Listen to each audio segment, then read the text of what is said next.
What's up, everybody? Welcome back. This is the start of the Serie A season. I'm Wayne Gerard joining you today. We have got a lot to cover. As AS Roma prepare to face Cagliari, there's a lot of drama going on with the club at the moment. We know that Paulo Dybala looks likely to leave at this moment in time. We're going to take a look at what Daniele De Rossi had to say about that, probable formations, and we'll get more into each and everything as we go along. Let me know where you are tuning in from today, how it looks for you. Streaming from my mom's house. This is a little impromptu. I haven't been living home, which is why I'm not at my studio.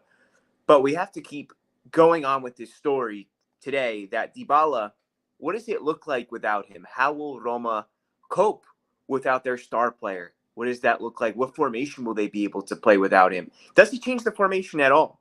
But I think we should get into the press conference straight away. De Rossi spoke today, or in his first press conference of the season, where he was asked a bunch of questions regarding this, also about Sule, ambitions, so on and so forth.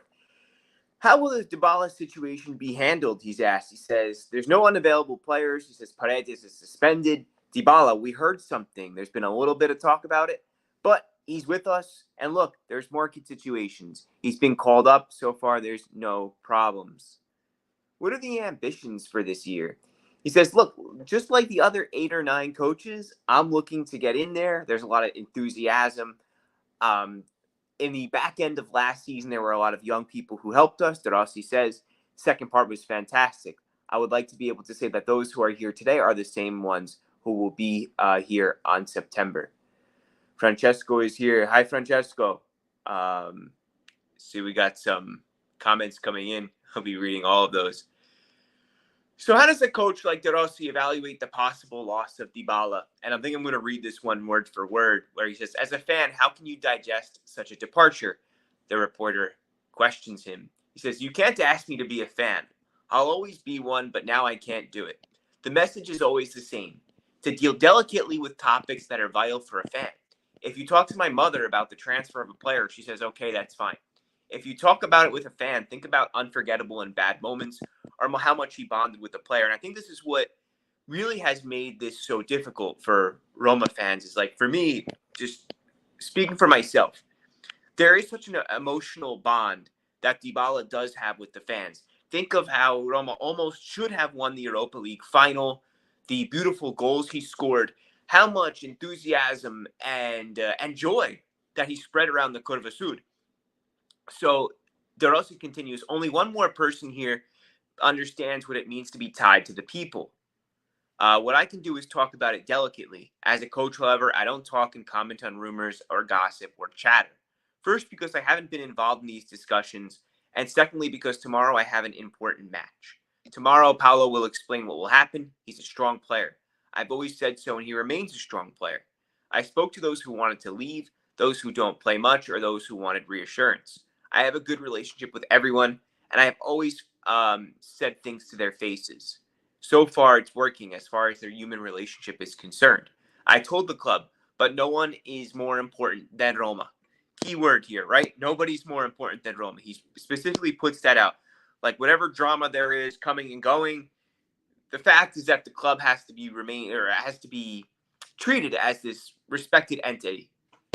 A strong team and good results. That's all I want. If someone wants to throw it on other topics, I don't have to answer. I'm here for my career as a coach and to do well for Roma. One day when I leave Roma, I want to leave it stronger and in a better position in the league table than when I took over. So at this moment, I just want to take a look at some of these questions coming in. Francesco Castellani says, what are you doing in Rome, Wayne? Have you not seen how ungrateful it can be? Wishing harm on one of the most representative players ever. So I think that Francesco here is regarding a lot of the backlash that there's been to Dybala, like threatens, him being threatened. Also, De Rossi has mentioned this. We'll get to that in a few minutes. Just how players are coming at him and saying, like, or people are coming at him and just really criticizing him. Dan is here. Policel says, nobody even knows if it's Dybala or Roma who initiated the possibility of him going to Saudi. The guy was offered an insane amount of money. He's obviously going to consider it.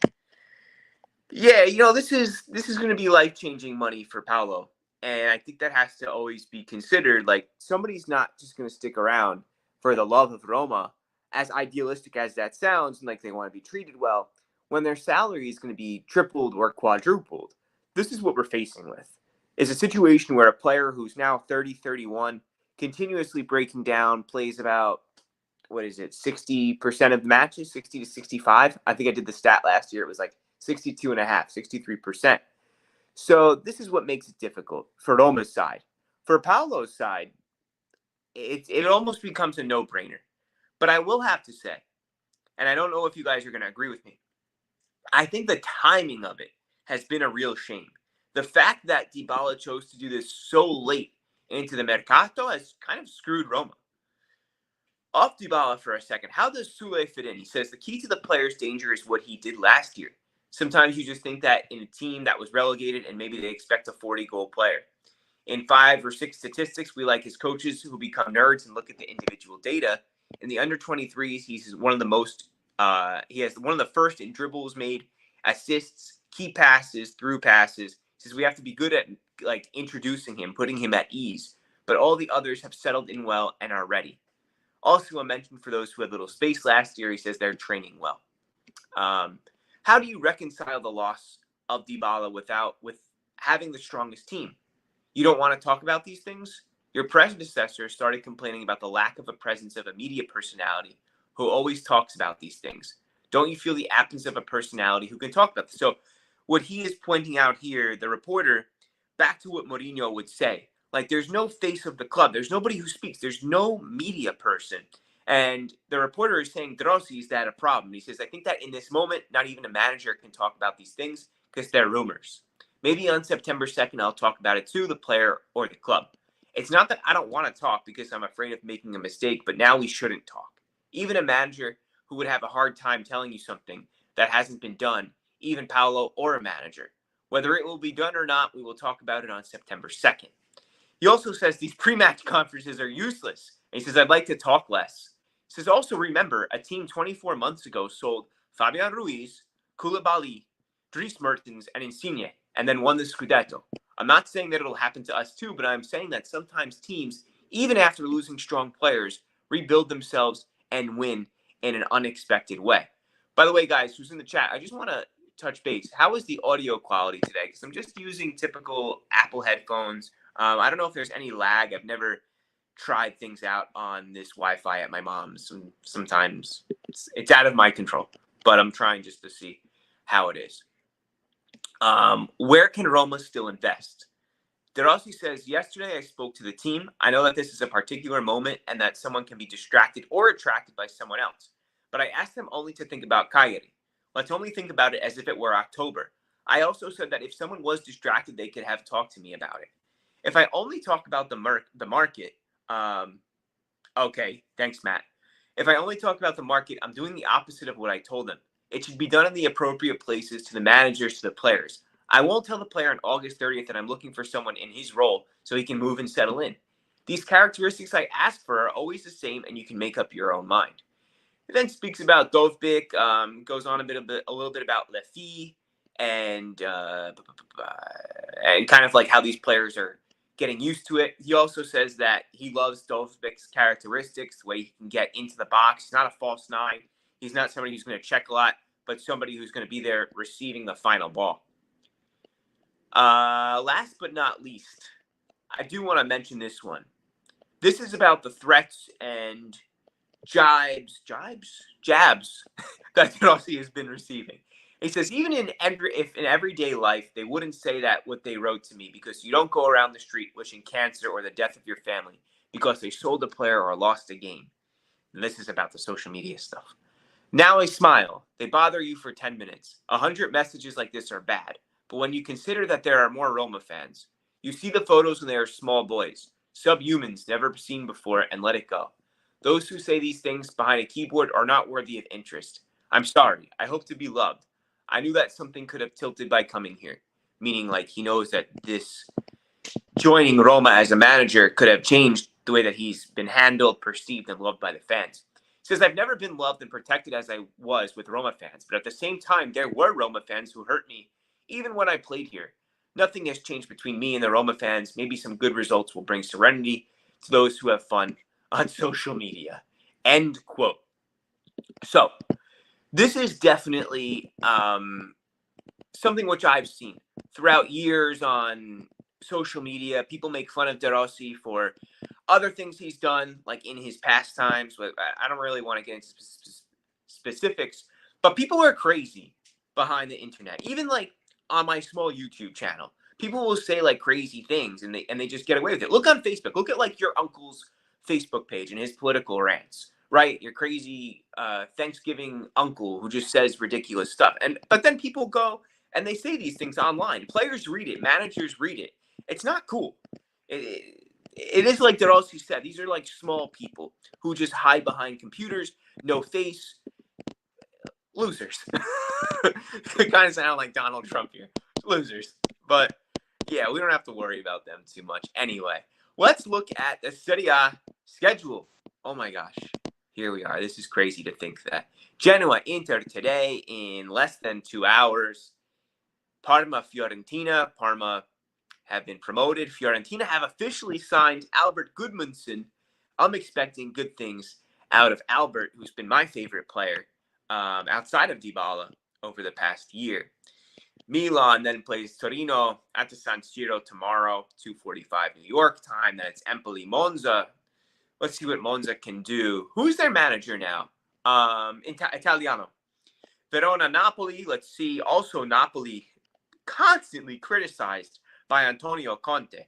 He's already complaining. Like, bro, you just joined Napoli. How about you play a game? All I hear is like, I'm not satisfied with what they're doing so far. I don't have the right players. Like, dude, go play a game. Also, you're the manager. Stop complaining, Antonio Conte. Okay, Bologna Udinese. Not really looking forward to that one. No, I'm sorry. Italiano joined Bologna. I said Monza. I don't know who's at Monza. I don't know who took over from Palladino.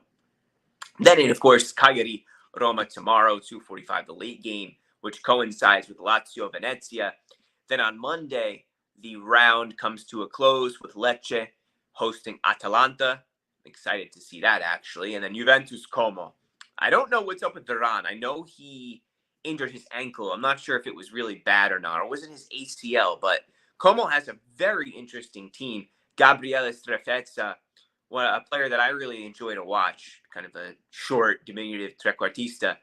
He'll be out there starting, as well as Serie B's player of the year was Patrick Cutrone. Patrick Cutrone, the native to Lake Como region.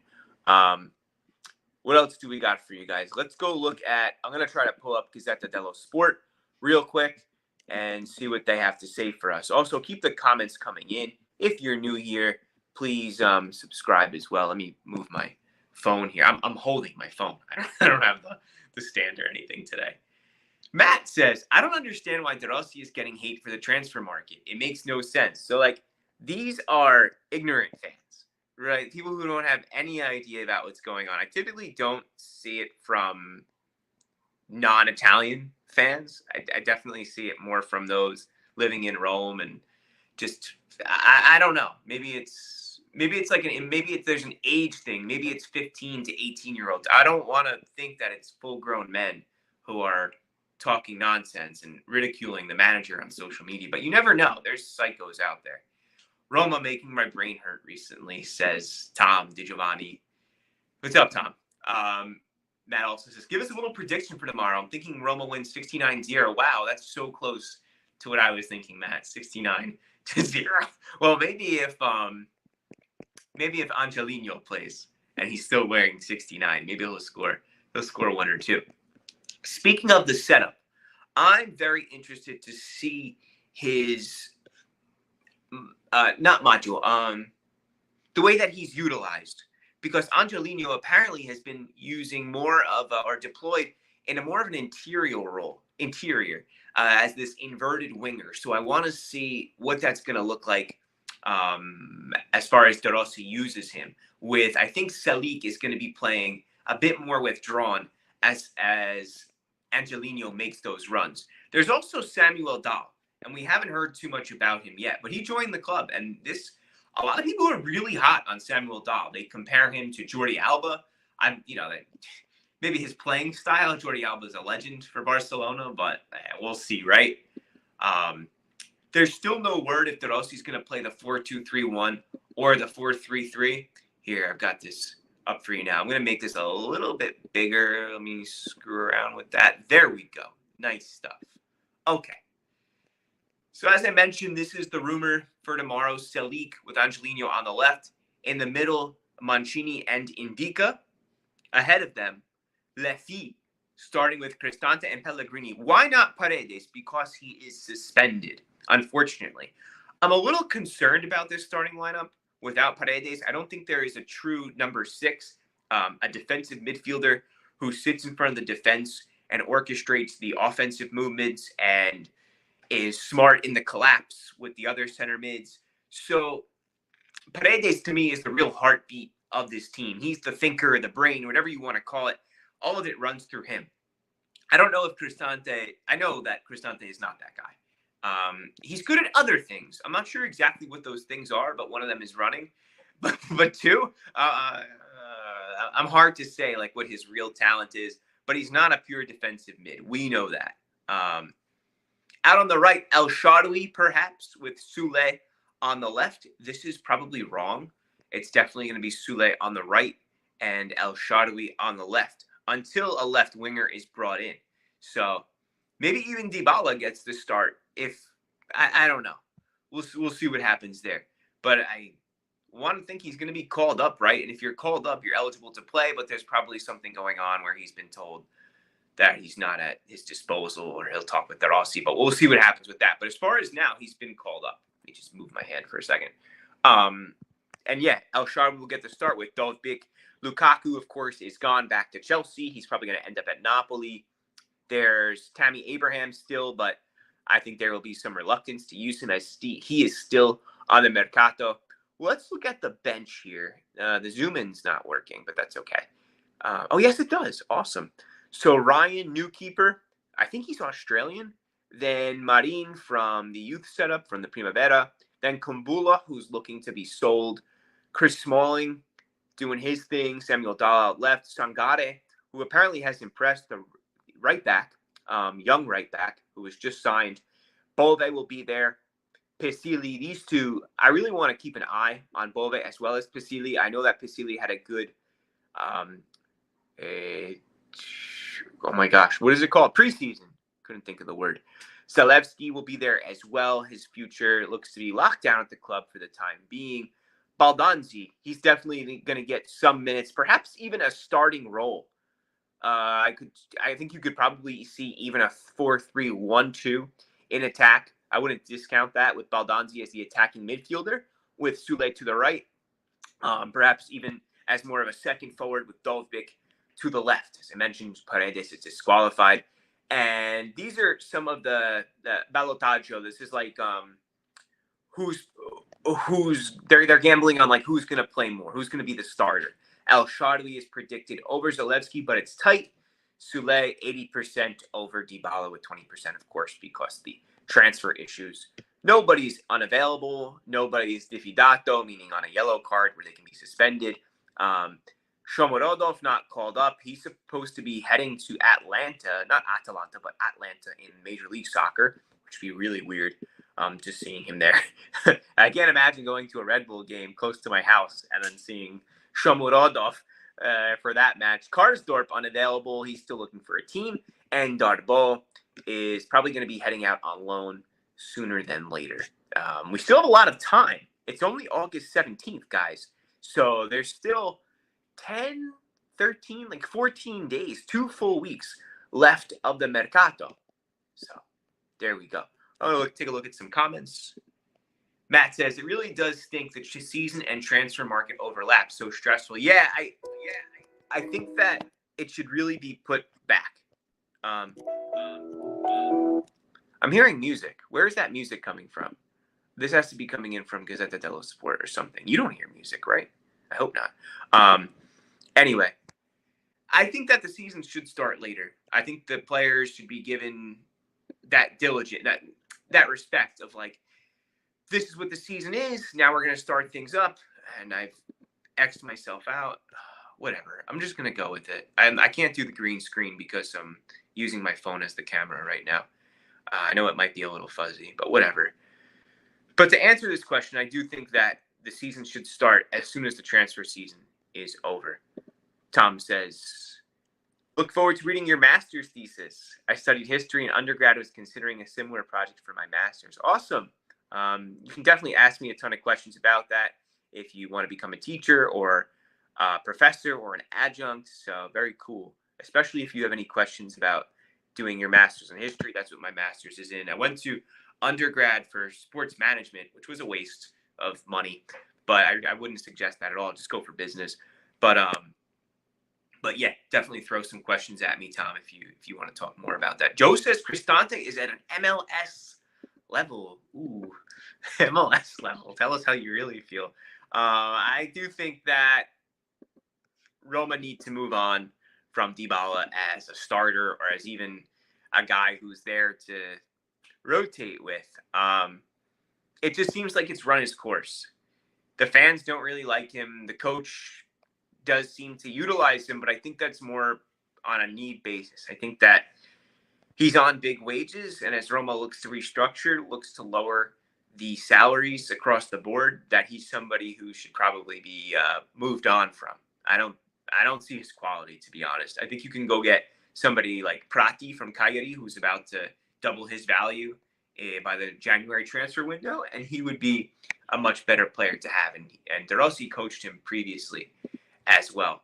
What else is going on? I wrote this little report. I know that this YouTube channel is very much American. So if you want, on my Twitter, I just wrote this article about it's American players in Serie A and where they are, how they've been doing, and how they're going to be used by their teams.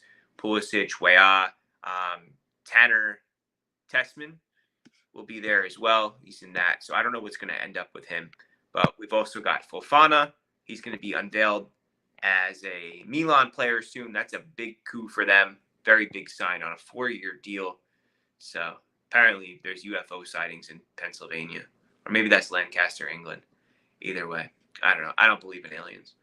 But you can get on me for that. I know a lot of people do. Let's see what else is going on my profile. Yeah, we were talking about my master's thesis before. If you want, I posted on Twitter before. Dybala non si tocca. You can find this La Gioia non si tocca in the streets of Rome today. I want to go back to this fact though. Dybala is going to play 50% of the matches. That's going to be detrimental for Roma's salary, for their wages. He's going to activate something like 16 to 17 million gross that Roma would have to pay him. Think about how many more players Roma could afford to pay, not including the amortization of transfer fees, but just salary, roughly speaking, with salary that they could afford to get. Players who are going to play 75, 85, 95% of matches. But it's still not official, guys. Paulo Dybala is still a Roma player. His wife apparently is doubtful of moving to Saudi. She doesn't really want to. They just got married. Wrote I was shocked. So, yeah, I don't know any woman in the world who would want to move to Saudi Arabia, to be honest with you. I think our last talking point here, Federico Chiesa. Look, if Chiesa joins, he doesn't fit into the structure with salaries. This is not somebody that you bring in because you're trying to save money, because he will be quite expensive. And there's also a transfer fee attached to him. Although that transfer fee is lowering and lowering, as now Juventus are in a very tricky position where he can walk away on a free. So I think honestly below 15 million euros at this point, maybe like 14, 13 plus bonuses. But then his salary is massive. So when you amortize something like 10 million a year or 8 million and you pay 15, let's say it's 15 plus 7 a year. 7 times 4 is 28. 28 plus 15 is 43. 43 divided by 4 is like 10.75. 10.75 million euros per year accounting it would cost to keep Chiesa, to have him, to buy him and pay him. So that's an expensive operation for Roma. I think he's a great player. I'd love to have him. I just don't know if I don't know I would want to see what else is out there that Roma could acquire and get in. I think that a pre-agreement would be fine too if he's about to go out of contract. I don't know if that's legal or not, though. Speaking to players about that, and then in January, Roma could go in and loan a player like Boga or something like that to suit that for the time being. But I think we'd have to really sit down with some pen and paper. Maybe that's for another episode about why Chiesa would not work for Roma, but apparently they do want him and they're pushing for him. So I would be very happy to see him. I think that's ultimately where I stand. Is it would be a joy to see Federico Chiesa join Roma and be on the left wing with Sule to his right, Dovbyk up top, Lefi behind him, and Baldanzi somewhere in the mix. I think that would be really cool. So Joe says he doesn't understand how Cristante's been here this long, hasn't shown any quality. Yeah, I really wanted to give him all the benefit of the doubt. Sorry, I keep touching my nose. I have an allergy to this soap I've been using. This is probably too much info, but things get weird here. Anyway, Joe says he thinks De Rossi goes with a 4-3-3. Roma don't have enough quality to only play with two midfielders with a 4-2-3-1. Yeah, I don't know how that would work without Paredes. I think if you play the 4-2-3-1, you need Leandro, so it will be a 4-3-3 collapsing into a 4-4-2 with El Shaarawy as the deepest, becoming essentially a left mid. So he'll drop next to Cristante, Pellegrini, and Lefi. I would imagine Lefi would get slotted out onto the right, or maybe even Pellegrini. So we'll see what happens with that. Last comments, guys. I'm going to just take a look one more time at some of these starting lineups around Gazzetta dello Sport. Keep those comments coming in. Please press the subscribe button and throw in some likes there too, if you don't mind. I know we got some new people coming in from Twitter here today, as well as my faithful guys like Matt Campea, Tom in here as well. Any other crazy news that I can give you? Nothing. That's really the big deal, is that Fofana joined Milan today, and that Conte keeps complaining, and that Dybala has been called up. So just so we keep that in mind, he has been called up and may very well play on the pitch tomorrow. By the way, Karsdorp's time has come to an end at Roma. So, by the way, he's been X'd out of the list. He wasn't even called up for the match against Cagliari. Also, Joshua Zirkzee scored in the 87th minute for Manchester United as they won yesterday. I don't think any of us who love Serie A are really surprised. On the Juventus front, they are negotiating for Nico Gonzalez, which is most likely going to happen now that Fiorentina have signed Albert Gudmundsson. And they're still waiting to get Koopmeiners and Kalulu. Kalulu is going to join from Milan, of course. Yes. And we got a question in here. One more question. What do we got? Tom says, at this point, is this choice all on Dybala, correct? It seems so. It seems that he was approached and Roma green-lighted him to be negotiated with. So when a player is under contract, for some reason, this rule does not apply to Juventus, who seem to always contact players like Koopmeiners while they're under contract. But the rule is, I'm not sure if that's a rule of thumb or truly a legal rule, but you're supposed to contact the club first, find out if they're willing to negotiate, if that would even be possible, and then they green-light you to talk to the player. So we'll see. But it does seem like this is on Dybala's front. I think there would have been a lot more rumors if he was being shopped around before that. Not from Roma's side, but they would have the other teams would have surely spread news and gotten that into the news cycle. Like that's how they play the game. That's how Fabrizio Romano always gets this info, is because he has inside people and agents leak info to him either to drive up or decrease the price on their players. So I'm trying to scroll out of Twitter here. That's how that all works. Guys, let me know what you think. Prediction for tomorrow, I think it's a draw. I think there's too much distraction going on. I'd love to see a win. I'd love to see a 3-0 win away in Sardinia. We'll see what happens. Yeah, that's probably net due to Saudi Arabian tax law. So the boy's going to get paid. Good for him, right? Let's see what Roma do now. I'll talk to you guys soon. be here sometime following Cag-Roma. Ciao, ciao.